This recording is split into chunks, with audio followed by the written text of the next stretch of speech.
Slyton is a good team lead because he gives opportunities for us to spearhead everything. Despite him being the lead, he gives chance to everyone to become to lead as well in whatever we are doing, and also opportunities. Also, one person who gives room for us to grow and to know that we are doing this not for ourselves but for the community at large. He's a real person. He's upfront. He will actually tell you what you need to hear when you need to hear it. I feel our relationship as manager and intervention team lead has not really been much of a problem. It's been great working with him. He's a very good person to work with and he's very innovative. So most of the times I would always just suggest things, but then he would have already come up with other things that needed to be done. Basically, he makes my work easy.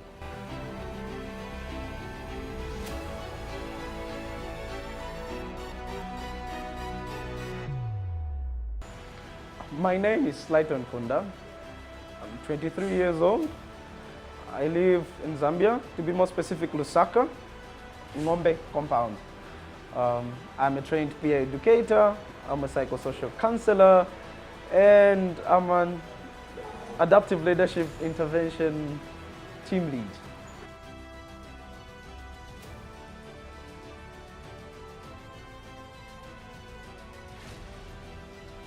I got trained in adaptive leadership in 2020 when I was still in grade 12. Yes, that's when I got trained. I was selected from the adolescent youth-friendly space, and then when I went for the training, we had a pre-training before the actual training where they were asking us to check how comfortable we are and how confident we can be when we are trying to address issues that are very hard to deal with.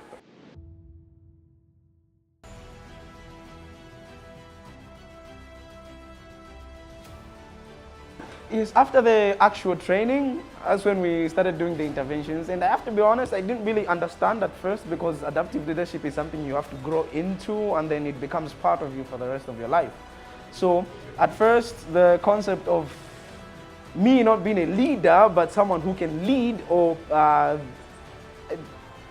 exercise leadership but not really be a leader, it was something very new to me. But with time, I got to understand exactly what it means. Then I got to learn about authority, I learned about the holding environment, I learned about adaptive challenges, the technical challenges, technical solutions and adaptive solutions. And for me, it was like, this was new information, but the more I learned about it, the more I found out that, wait, this is how we live every day. It's just that we don't realize this.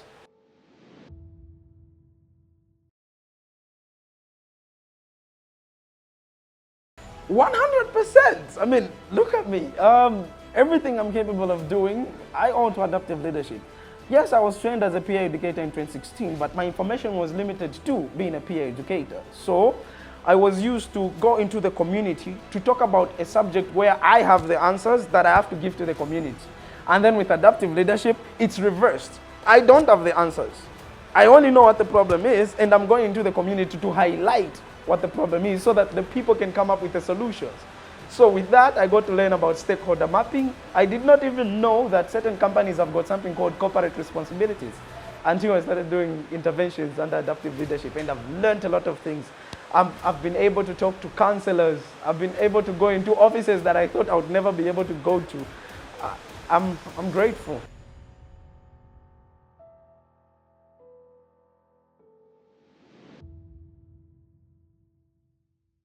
I remember, I think during the last, the middle quarter of the year, we were doing an intervention where we were talking to adolescents and young people.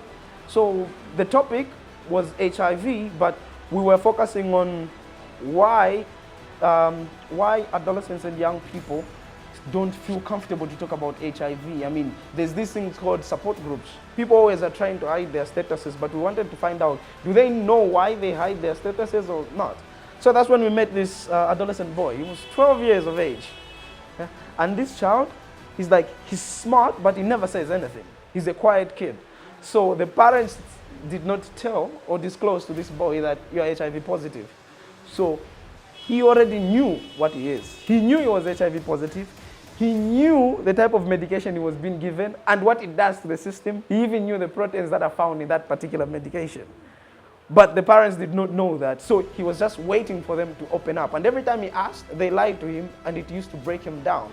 So he became more of an introvert. They thought he's like that, but for him, he's like, I want to talk to my family when they're ready to tell me the truth about me.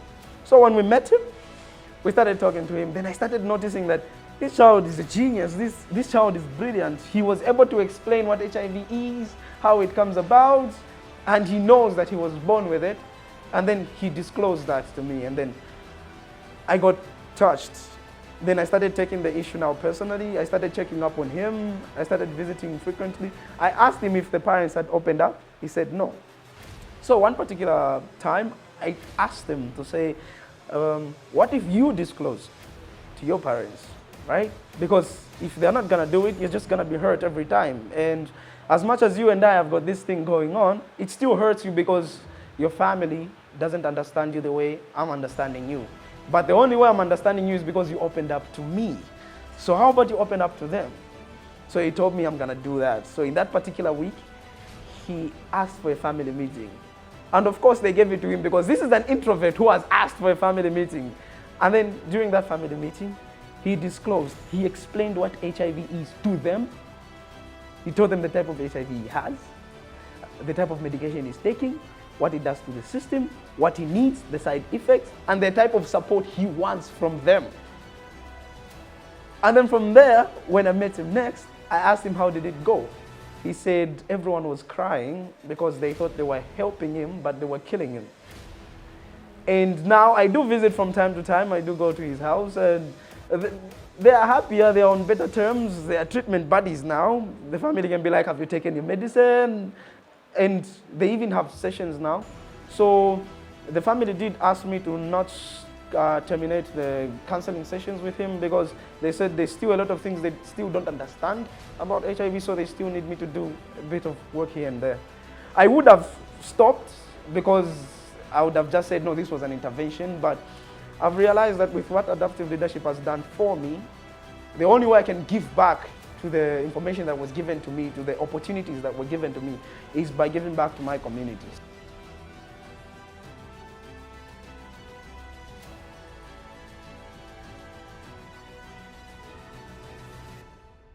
My name is Mwanga Kalima. I'm the Chipata Sub-District Manager for Adaptive Leadership Zambia.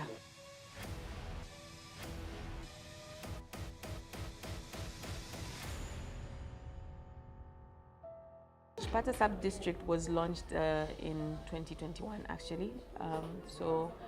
Adaptive leadership was at that time was being launched in other districts other than Mansa and Lundazi.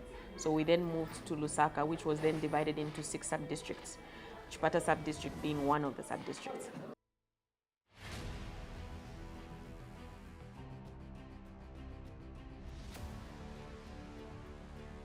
So from that time, what I would say about the impact of the work is despite all the hurdles that we faced a lot of hurdles, like I said, from the year that it started, there was COVID. So because of COVID, we couldn't do many interventions and were limited with the number of people that we could reach. But what we did is we still made an effort to make an impact with the few people that we'll meet. We're given a limitation of 50 people with whichever intervention we had to do. And we made sure that whenever we meet these 50 people, we made sure we left an impact.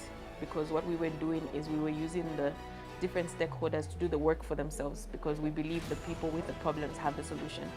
So we'll go in the communities using the same people from their communities just to help them believe that they are the ones with their solutions. And that's how we managed to at least make some form of impact within the communities.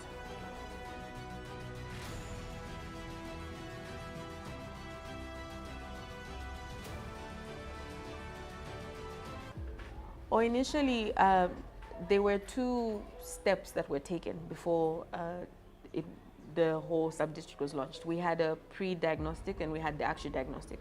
So Slyton was picked as one of the people who would make an impact to be part of the adaptive leadership intervention team for Chipata sub-district. Well, initially, when they were being trained, we had not yet picked intervention teams. So the struggle was that with whichever intervention teams we pick, adolescents always have to be on their own as an intervention team. So all these stakeholders, it could be maybe traditional leaders, parents, health workers. So all these were put together in one room, and then he was part of that room as well. So when he came wearing the hat of a peer educator, and most peer educators are considered healthcare workers. So when I was putting the team together, I suggested that besides him being a peer educator, he should be part of the adolescent team, which at the time I think he wasn't too comfortable with, because it's basically like a demotion of position. But him being put as in the adolescent team is because I'd seen his potential, and that's why I had suggested that he becomes the adolescent team lead.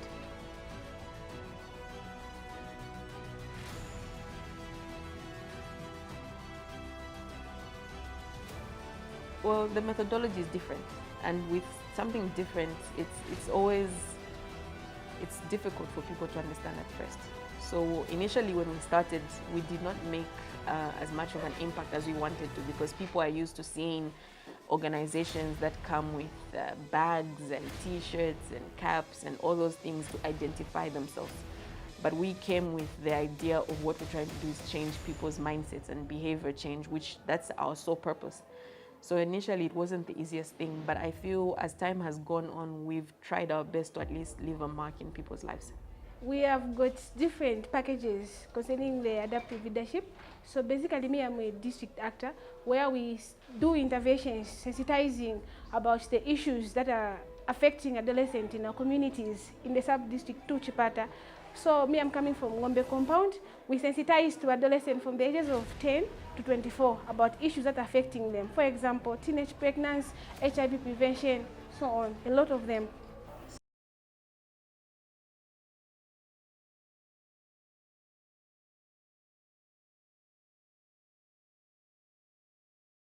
I believe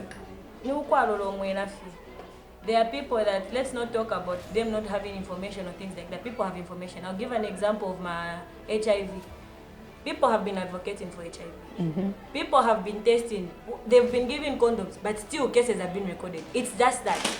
It's the mentality of people that they have towards sex. And for the fact that I'm a teenager, I would want to experience a lot of things. So me, I feel like it's something that you have to do as a person. Wow. I also feel like, is it religion, so religion, purity? You know, in a sense of, we are most of us were coming from a setup where we are Christians at home, okay? Where we hear at church, sex before marriage is a sin, anything that has to do with sex and everything. Our parents mostly, they even make sure that we stay away from them. When you go at church, they also preach the same thing you get. Even my contraceptives or my protection, they're even stopping us from doing it. And you know one thing that's surprising? I'm sure maybe some of us, we can even bear with me. People who get pregnant are not those that are busy going around or anything. Those that you see that they are going at church, those that believe that they are the ones who get pregnant. So I think in a sense of, I'm fearing to go and access my contraceptives. I can't get a condom, because if I thought this one sees me as a peer educator, they'll be like, you want to church. Option, I want to have sex. What do I do? I'll have unprotected sex, because that's all what you know. Yes. So maybe no protection, no contraceptive. So I think it also contributes how we are taught as Christians and how we should protect ourselves. It also contributes a lot. Wow. As Kelita said, the way we are taught as children or as African culture and the like, it's not supporting. I think it's contributing to the problem that we have. Because we're taught to stay away from sex. Mm-hmm. We're taught to stay away from girls. We're taught to not to mix with girls or play with girls. But forgetting that as we grow and as teenagers, at that age, we want to explore everything. Mm-hmm. If I do this, what will happen? If I do this, what will happen? Mm-hmm. So if I sleep with a girl, okay, I see.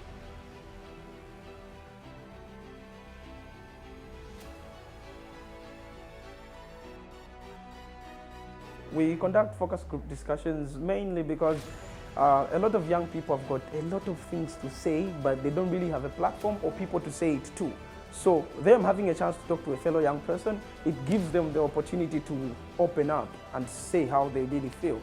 talk about churches, about facilities, not just Pitana Mumbai. If need to be, if someone needs a condom, even the parents, not talk about someone on a condom in the issue. Reality is these people are having sex. If we stop them from doing the right things, we'll keep on encountering the same problems all over again.